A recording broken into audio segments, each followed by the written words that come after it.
আজকে নিয়ে এলাম রথযাত্রা স্পেশাল গজার রেসিপি। এর জন্য 2 কাপ ময়দা, 1 চামচ বেকিং সোডা, 2 চামচ ঘি দিয়ে ভালো করে মিশিয়ে নিয়ে এতে অল্প করে নর্মাল টেম্পারেচারে জল দিয়ে মাখতে থাকবো। ময়দাটা মাখা হয়ে এলে একটু শক্ত করে ডো করে নেব, খুব নরম করব না। এরপর ময়দার ডোটাকে একটু লম্বা করে রেখে চাপ দিয়ে পাতলা করে নিয়ে মাঝখান থেকে কেটে নিয়ে দুটোকে একে অপরের উপর রেখে আবার লম্বা করে বেলে নিলাম। এই প্রসেসটা প্রায় 5-6 বার করে নিলাম।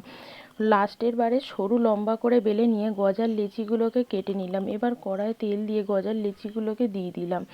গজার লিচিগুলো ভাজার সময় আঁচটাকে লো ফ্লেমে রেখেছিলাম, এতে গজাগুলো খাস্তা হবে আর খেতেও ভালো হবে। গজাগুলো ভাজতে দিয়ে আমি চিনির শিরাটা করে নেব। এর জন্য আমি 1 কাপ চিনি, 1 কাপ জল আর একটা এলাচ দিয়ে শিরাটা ফুটতে দিলাম।